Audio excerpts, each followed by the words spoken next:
बिस्मिल्लाहिर्रहमानिर्रहीम, अस्सलाम वालेकुम। वही हुआ जिसका डर था, अब ऐसी की तैसी। हुआ ये है कि फैसल वाडा साहब की तरफ से बड़ा वाज़ेह ऐलान कर दिया गया है। मैं क्यों इस बात को हाईलाइट कर रहा हूं और सबसे पहले इस पर बात कर रहा हूं क्योंकि ये ब्रेकिंग न्यूज़ है, तमाम चैनल्स की ब्रेकिंग न्यूज़ है। क्योंकि हमारे आज के पाकिस्तान के हालात में आइन कानून को आप एक तरफ रखें, फैसल वाडा साहब वो शख्स हैं जो कहते हैं वो आपको होता हुआ नजर आ रहा होता है। वो कह देते हैं जी 27वीं तरमीम भी होगी, बल्कि वो कहते हैं आप 27वीं छोड़ें 28वीं की बात करें, वो 27वीं से पहले कह देते हैं, 26 का भी आपको बता देते हैं। फिर बताते हैं कि ये तमाम मखसूस नशिस्तें जाएंगी दूसरी जमातों के पास, तहरीक इंसाफ से ली जाएंगी। और उस वक्त हुआ यह कि पहले ऑर्डर सुप्रीम कोर्ट का कुछ आया था, लेकिन उसके बाद आपने देखा 26वीं आईनी तरमीम आई, फिर नई अदालत बनी, उसमें दोबारा केस गया, इलेक्शन कमीशन ने इसको तकरीबन 1 साल लटकाई रखा और आखिर में फिर जनाब उसका रिव्यू होता है और फिर दोबारा वो सारी की सारी मखसूस नशिस्तें तहरीक इंसाफ से छीनकर बाकी जमातों को दी जाती हैं और 2 तारीख सरित बनवा दी जाती है मौजूदा निज़ाम में इत्तेहादी जमातों की। तो फैसल वाडा के इस तरह के बहुत से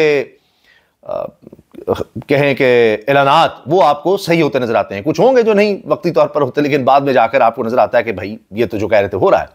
तो मुल्क में जिस तरह से चीज़ों को चलाया जा रहा है उसमें फैसल वाडा साहब इतने अहम हैं कि इनको अगर चैनल पर बुलाया जाता है तो फिर ये अकेले बातें कर रहे होते हैं और खुलकर बात करते हैं और हर एक की ख्वाहिश होती है जी मेरे पास आ जाएं, खबर भी मिल जाएगी और जो ये कहेंगे सबको पता है कि जनाब ये जब कह रहे हैं तो फिर वो होने जा रहा है और इस तरह की इतला आपको पहले मिल रही है, मेरे चैनल से मिल रही है।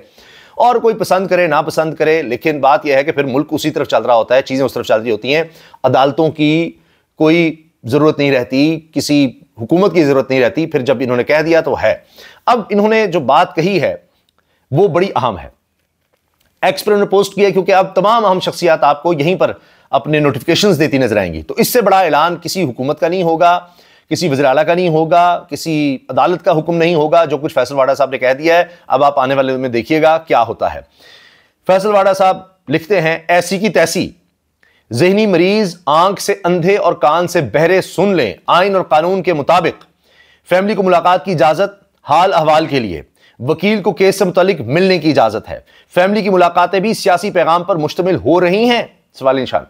अब से वो भी बंद कर दी जाएंगी। तो अब ये ऐलान कर दिया फैसल वाडा साहब ने कि अब फैमिली की मुलाकातें भी बंद हैं। अब जिस तरह उज़मा खान साहिबा मिल लिया था, उन्होंने अपने भाई से एक सिर्फ बहन को मिलने की इजाजत मिली थी, अब वो भी गई।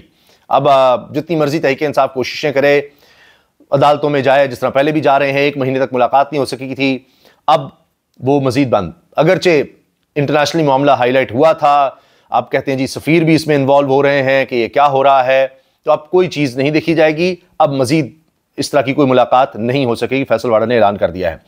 फिर वकला ने केस के अलावा कोई सियासी पैगाम दिया तो वो भी बंद कर दी जाएंगी, यानी अब वकला भी नहीं मिल सकेंगे, बिल्कुल खत्म। वो 1 महीने तक ना वकला ना फैमिली, अब कोई भी नहीं मिल सकेगा मजीद।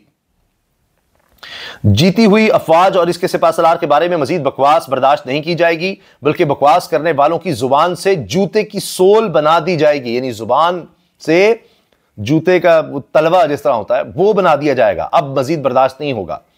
तो ये बाज़ाहिर लग रहा है कि खान साहब के अकाउंट से, जो पाकिस्तान का सबसे ज़्यादा फॉलोड अकाउंट है ट्विटर पर, एक्स पे, वहाँ से पोस्ट हुई थी और वहाँ पर इस तरह की बातें की गई थी। तो अब ये बाज़ाहिर उस तरफ उन्होंने इशारा किया है। आगे कहते हैं जी ये जहन की गंदगी है कि बिला जवाज़ और बिला वजह अपने मुल्क को अदम इस्तेहकाम और अपनी फ़ौज को बदनाम करने की जो साजिश है इसको सख्ती से रोका जाएगा। उसूलन प्यार के बदले डबल प्यार, इज्जत के मुताबिक डबल इज्जत, बदमाशी के जवाब डबल बदमाशी से इश्तियाल करने वाली पार्टी इस दोहराए पर ले आई है कि वापसी अब मुश्किल है। अब केसेस और चीज़ों को मंतकी अंजाम तक पहुंचाया जाएगा। यानी अभी तहरीक इंसाफ का वजूद किस तरह आपको नजर आता है, इलेक्शन कमीशन में नहीं होगा लेकिन उनके लोग हैं, असेंबली में नजर आ रहे हैं। तहरीक इंसाफ को तोड़ा गया, सब कुछ किया गया, गिरफ्तारियां हैं, सजाएं हैं, लेकिन अब उससे भी आगे मजीद कई लोग सवाल करते हैं जी क्या होगा। तो सुन लें, अब मजीद होने वाला है कि इससे ज़्यादा क्या हो सकता है, तो देखिए उससे ज़्यादा क्या हो सकता है। अब मुल्तकी अंजाम तक पहुंचाया जाएगा। वज़ीर आला ने इंच बराबर कोई मजीद हड़ाहुड़ी की तो बची कुची सियासत रह गई, वो भी गवर्नर राज से खत्म कर दी जाएगी। तो गवर्नर राज लगेगा, उसके बाद इनकी सियासत खत्म, पकड़ धकड़ होगी और फिर वहां पर यानी तहरीक इंसाफ के लोगों को अगर वहां पर कोई पनाह मिल जाती है, वहां पर वो निकल आते हैं, कुछ सड़कों पर आते हैं, खत्म कहानी। 9 मई के दहशतगर्द जो केपी में छुपे हुए हैं, इन समेत सब अपनी खैर मनाएं। अब वहां भी ऑपरेशन होगा खैबर पख्तूनख्वा, पंजाब में या सिंध में, बलूचिस्तान में तो कोई नहीं रह सकते, तो कुछ तो मुल्क छोड़कर चले गए हैं। जो खैबर पख्तूनख्वा में है वो भी गए। अब आखिर में अब ये वाज़े तौर पर हुकूमत के लिए है। पहले तो सारा कुछ तहरीक इंसाफ के लिए है, ये तो नजर आ रहा है, लेकिन आखिर में अब सबसे अहम जुमला ये सुनिएगा। नोटिफिकेशन करने वालों को कहा था कि जल्द आ रहा है, अब इसको रोल करके हलक से निकालने की तैयारी कर लें। नोटिफिकेशन कहा था कि जल्द आ रहा है, अब इसको रोल करके हलक से निकालने की तैयारी कर लें। तो किसके हलक से निकाला जाएगा वो तैयारी कर लें। नहीं अभी तक नोटिफिकेशन किया, अब हलक से निकाला जाएगा। तो हलक से मतलब जबरदस्ती किसी की गर्दन दबाकर कहते हैं ना, हलक से तुम्हारे निकाल लेंगे कि ऐसी की तैसी। तो ये अब यहां तक चीजें खराब हो गई हैं और अब सब भुगतें। इसमें हुकूमत के लिए भी, इसमें तहरीक इंसाफ के लिए भी, इसमें वज़ीर आला सुहेल अफरीदी के लिए भी, इसमें सब के लिए है। इसमें मीडिया के लिए भी, कोई बात करेगा कुछ करेगा, यानी सब, कोई इसमें नहीं बचने वाला। अब आप ये देखें कि ये फैसल वाडा साहब ने ये सब कुछ एक ऐसे वक्त में कहा है कि जब नून लीग की सियासत को समझने वाले सुहेल वड़ाइच साहब और आसमा शिराजी साहिबा, दोनों सीनियर साफ़ी हैं, इसके अलावा और बहुत से साफ़ी, वो बहुत अहम बातें कर रहे हैं। सुहेल वड़ाइच साहब ने किताब भी लिखी है नून लीग पर, शरीफ खानदान पर। अच्छा, और मियां नवाज शरीफ साहब के जो आखिरी इंटरव्यू थे एक वक्त में उनकी गिरफ्तारी से पहले, वो भी आसमा शिराजी साहबा ने शायद किया था, और वो क्लिप भी बड़ा वायरल हुआ था कि जहाज़ में थी तो मियां साहब बात कर रहे हैं कि जी वो आपने इंटरव्यू किया था, वो चल नहीं सका, वो क्या है। तो इस दौर की बात है। तो आसमा शिराजी साहबा उस वक्त भी जहाज़ में भी साथ नजर आ रही थी। अब वो बता रही हैं कि नवाज शरीफ के बारे इतलात आ रही हैं कि वो इस बात के ख्वाहिशमंद हैं कि इमरान खान को रिहा किया जाए। वो तो नवाज शरीफ साहब तो चाह रहे हैं रिहा कर दें खान को। अब नवाज शरीफ साहब खुद क्यों चाहेंगे रिहाई, जब वो लंदन प्लान में कहते रहे हैं कि ये सब करना होगा, गिरफ्तारी चाहिए। उन्होंने हाल ही में कहा कि भाई सिर्फ खान को ही आपने गिरफ्तार करना है, तो उससे हमें क्या, हमें उससे कुछ हासिल नहीं हो रहा। तो जब सबको सजा नहीं देने, लाने वाले को नहीं देनी सजा, यानी खाली फैज़ में इतनी, बाकियों को भी पकड़ें। अब इसका क्या मतलब है, वरना जी छोड़ दें उसको अगर बाकियों को नहीं पकड़ना। तो ये अब आकर इतने साल के बाद इनको क्यों ख्याल आ रहा है, लगभग 4 साल हो गए हैं मौजूदा सेटअप को, अब ये ख्याल क्यों आ रहा है? इसके पीछे कहानी क्या है? क्या बहुत ज़्यादा हमदर्दी जाग गई है खान के लिए? क्या हुआ है ऐसा कि जी मियां नवाज शरीफ चाह रहे हैं कि खान को रिहा कर दिया जाए? उसका जवाब आपको मिल जाएगा सुहेल वड़ाइच साहब की गुफ्तगू में, क्योंकि सुहेल वड़ाइच साहब ने कहा है हुकूमत में मौजूद जमातों की अवामी सपोर्ट बहुत कम है। इमरान खान के जेल में होने से इनकी मकबूलियत कम नहीं हुई। ये एक प्रॉब्लम है कि आप ऐसी हुकूमत को साथ लेकर चल रहे हैं जिनकी ना मकबूलियत बढ़ रही है, ना वोट बैंक बढ़ रहा है, वो नीचे से नीचे जा रहे हैं। इसी तरह आसमा शिराजी साहबा कहती हैं कि जी नवाज शरीफ समझते हैं कि खान तो मकबूल होता जा रहा है, उसकी फॉलोइंग बढ़ती जा रही है और उसको जेल में डालने का उल्टा नुकसान हो रहा है, हमारी तो सियासत खत्म हो गई, दफन हो गई। और इकॉनमी, मईशत देख लें, वो कुछ उसमें इतना खास हो नहीं सका, और जितना भी हाईलाइट कर लिया उसको, मईशत को या बेहतर किया, लेकिन उस तरह से आम लोगों में उसकी पजीराई नहीं हो सकी। अगरचे अरबों रुपया लगाया गया है, अरबों रुपया लगाया गया है, पजीराई इसलिए नहीं हो सकी कि इश्तिहारात में तो अरबों रुपया है, लेकिन आम आदमी की ज़िंदगी बद से बदतर हो गई है। और फिर एक लोगों के जहनों में ये इमेज बन गया है, जो अरबों रुपया लगाकर भी इतने इश्तिहारात और डिजिटल मीडिया, सोशल मीडिया का इस्तेमाल सब करके देख लिया, वो ख़त्म नहीं हो रहा है इमेज खान का कि वो डट गया है। हमेशा सारे भाग जाते थे, वो खड़ा है और मुकाबला कर रहा है अकेला। इतनी मुश्किल के बावजूद 1 महीना मुलाकात नहीं हो सकी, फिर उसने इस तरह सख्त बात कर दी है। तो ये क्या है? मैं आपसे अर्ज़ करूं कि कल ही मेरी नून लीग की एक शख्सियत से मुलाकात हुई और उन्होंने कहा कि हम तो पिछले इलेक्शंस भी हारे थे 2024 में भी, और अब तो कोई गुंजाइश नहीं रही। तो मैंने वजह पूछी, मैंने कहा जी काम तो बड़े कर रही हैं मरीम नवाज साहिबा, सारा कुछ कर रही हैं, और कहा जा रहा है जी मईशत स्टेबल कर दी, वो अलग बात है, दादो शुमार तो दूसरी तरफ दिखा रहे हैं। लेकिन मैंने पूछा कि क्या वजह? अब ये नून लीग के बंदे हैं, ये ऐसा बंदा है जो यानी मुकदमात भुगत चुका है नून लीग की खातिर, ये वो बंदा है।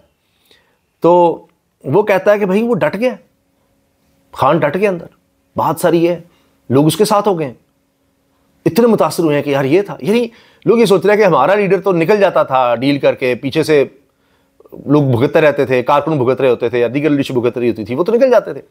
ये कैसा बंदा है? और जो इसके साथ किया गया है, जो इसके ख़ानदान के साथ हुआ है, इसकी बहनों के साथ, इसकी अहलिया के साथ, तो वो तो तारीख में कभी नहीं हुआ।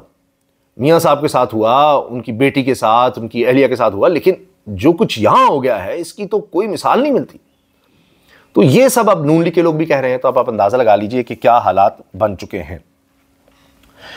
अच्छा, अब ये सब बातें तो जी नजर आ रही हैं कि जिस तरह आसमा शराय साहब ने कहा कि जी इस तरह अगर खान रिहा हो जाता है तो चले वो क्या करेगा, सियासत करेगा, जलसल जुलूस कोई कानून के दायरे के अंदर कर ले तो ठीक है, वरना इस तरह रहेगा तो जब भी इलेक्शंस हुए वो तो स्वीप कर जाएगा, ले जाएगा। उस लोगों की हमदर्दियां उससे बढ़ती जा रही हैं, जितनी अब हैं वो हमसे नहीं कंट्रोल हो रही, तो आगे क्या होगा।